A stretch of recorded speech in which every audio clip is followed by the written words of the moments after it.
Hi, Chris Popper here in Bangor. I'm joined by Officer Elias Burne, who is wearing his MDI green because you're also a assistant coach for the football team.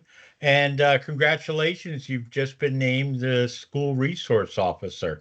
Well, a couple days ago. So you've had a busy start of the school year.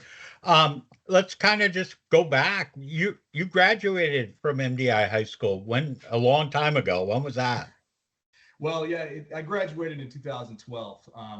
Before graduating from MDI High School, I grew up in Southwest Harbor in Bar Harbor and attended Pematic Elementary, where my mother's actually still a teacher. Oh, very cool. So, yeah, it just goes to show you how long Coach Shields has been coaching and how long I've been doing broadcasts because I remember broadcasting your games during the football season. Yes, absolutely. So you graduated from MDI High School and then went into the Marines, or where did you go? I did. I actually went, I did a semester of Beale College, and I was kind of at a standstill, and I didn't know if I wanted to commit and do college for the next 2 to 4 years. A very dear friend of mine, John, kind of grabbed me up and was like, "Hey, listen, you need to join the military and leave for a little while, and then you can come back." And I said, "Okay." And so I spent the next 5 years in the Marine Corps before coming home and getting a job here in Bar Harbor. Wow, thank you for your service. Where did you, I mean, obviously went down to Camp Lejeune for boot camp. Where did you serve or where were you I spent stationed? the first 2.5 years in Okinawa, Japan, and Wow. primarily traveled around Southeast Asia, training with our foreign allies, and then I was at an air base in Cherry Point after that for a couple years before coming home. I'm sorry, an air base where? Cherry Point, it's called. It's a place in Havelock, North Carolina. Okay. Oh, I've got Great Danes here that want to interview you as well. Um, so did you pick up any Japanese when you were overseas or? Unfortunately, no, I didn't. I had a couple opportunities, but I wish I had. I do things a little bit differently if I could go back. For instance, a plane ticket to Tokyo was about $50 for the weekend, and I never went. So I would do Yeah. some things differently. Wow, wow, very cool. So then you came back, excuse me, to Bar Harbor and joined the police force. Yes, I actually always wanted to work at Bar Harbor in Mount Desert. I remember I was home on leave. I came back from Japan for a couple weeks, and I was home on leave, and I met the chief Kearns, he was a lieutenant at the time. And I approached him and I said, "Hey, I was just a stranger off the streets. I said, hey, I'd like to. I get out of the military in a couple years. I'd like to work here." And he was like, "Yeah, just send me your information, and I did. And he kind of helped me with the process before I got out. So it was a pretty smooth transition from getting out of the military and working here, and I'm very grateful for that.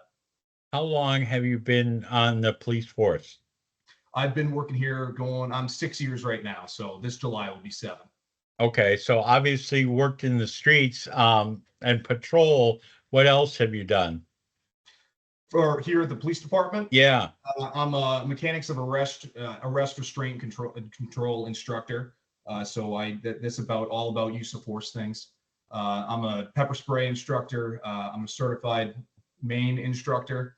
So that all kind of goes hand in hand. I like teaching and I like instruction. Well, all that mechanics of arrest and everything, that's all goes for your football career, right? So, I mean, Oh, tackling, yeah, well, we don't yeah, want it you to started a do long that. time ago. I played football a long time from third grade all the way up through high school. And now you've joined the Trojans back in your assistant coach, and you were running up and down the hill, and Coach Shields was very impressed with your doing all the conditioning with everyone, and was very thankful that he had to do no part of it. And he used to. He Right. used to back in the day when he would do everything with us, and that was a long time ago. And Coach Shields has been a very important mentor for most of my life. Honestly, I remember I introduced myself to him when I was raking leaves at his neighbor's house when I was in middle school, and he came up to me and I said, "Hey, I want to play football for you," and he's same thing. "All right, we'll see you there." and then we did. So he's been an important guy, important role in my life for a long time, and it's a privilege to coach underneath him and coach with him. That's awesome. So, you've just been appointed school resource officer. Why did you want to become the SRO? So obviously Tim Bland kind of started this program a long time ago, and he's a pretty important guy, and he did a very good job, and he left some pretty big shoes to fill. And so he retired last year after 20 something years of service, which I know, good for him. He's a fantastic police officer and a really good role model for the kids. Before he retired, he weighed on it a lot, and I know he wouldn't mind me talking about it. We went for a drive. He told me to get in the truck. We went for a drive, and he's like, "Listen, man," he's like, "I'm going to retire, and I think you really need to consider being a school resource officer." And I hadn't thought about it until that moment. And after that, it just sort of made sense to me.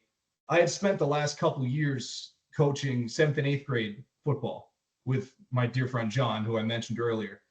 And so I was already mixed into the community in that fashion as a law enforcement officer and a coach. And my department has been nothing but supportive of me pursuing that. And so a lot of those practices, I was in uniform, and all the kids know, like when I'm here, when I got a whistle on, I'm a coach, right? I might be dressed as a police officer, but I'm a coach. You can call me coach. Yeah. Hang on 1 second. Stop. Absolutely. Stop. I've got, yes, Great Danes and the window open. Yes.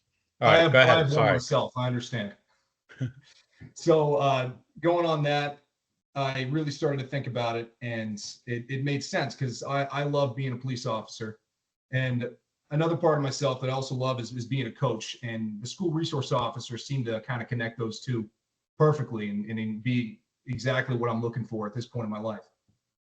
That's fantastic. And you're right. I mean, Tim had done a fantastic job, and you do have, it's like clown shoes. You've got big, big, big, big shoes to fill.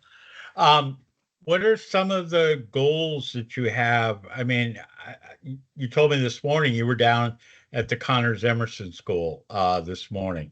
What are some of the things you want to do as school resource officer besides, being extra visible in the community? Hang on. All right, hold on.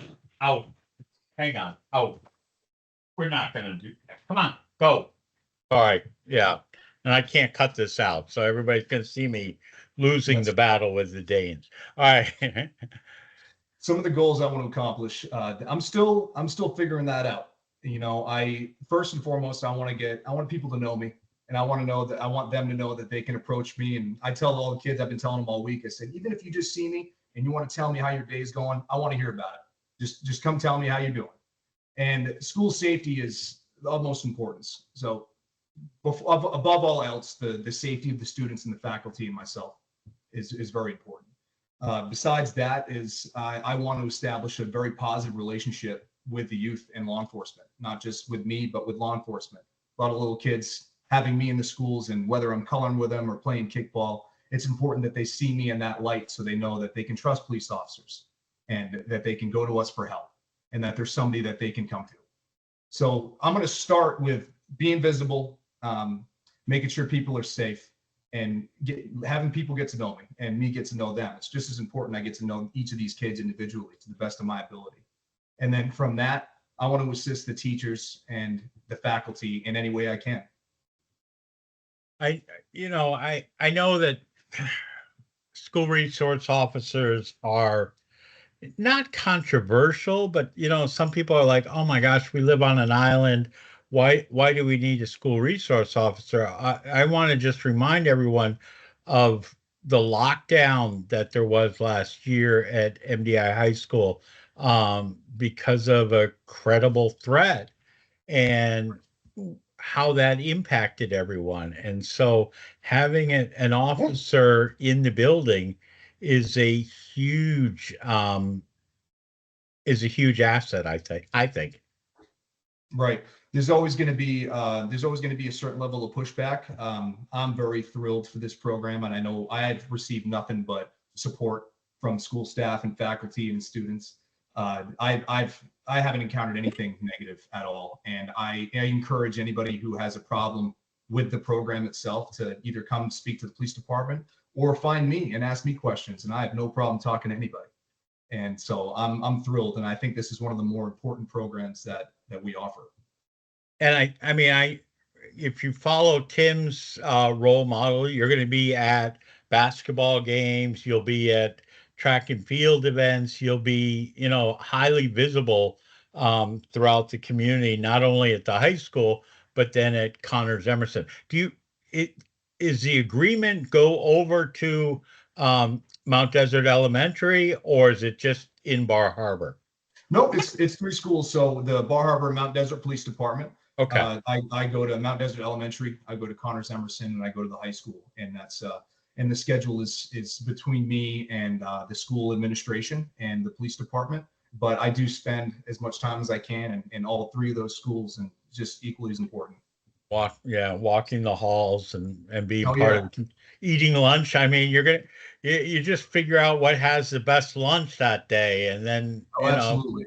Well, Friday pizza has always been a thing. Try and get you're a growing boy. You want to go have pizza lunch a couple times, right? Yeah. Exactly. You just got to make sure you catch. We'll see if you can get all 3 schools for lunch. I mean, that's absolutely, yeah. That's the most important thing. You're right. Those are goals, right? Yeah. That's what my goals are. Yeah, you're gonna have to bring some back to Coach Shields. I can tell you. I will.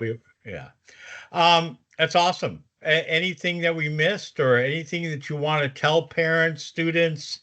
How do people get a hold of you if they want to chat with you and they're not like in school? Absolutely. My email, I believe, is on the Town of Bar Harbor website. You can always call the Bar Harbor Police Department. Why don't you give your email? Yeah, absolutely. Yeah. It's my first initial last name, EBURNE @barharbormaine.gov. And if you need to get a hold of me, you can call the Bar Harbor Police Department at 207-288-3391. If I'm not in the building, you'll go to my voicemail, and I'll check my voicemail and return your call as soon as I can. All right. Do not go onto the field and interrupt the game.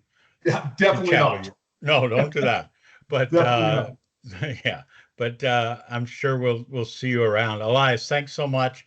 Best of luck in your new position. Best of luck tonight against Bucksport. Thank you. We'll be seeing you quite often on the football field and around the schools. That's awesome. So. Thanks so much. Thanks for having me.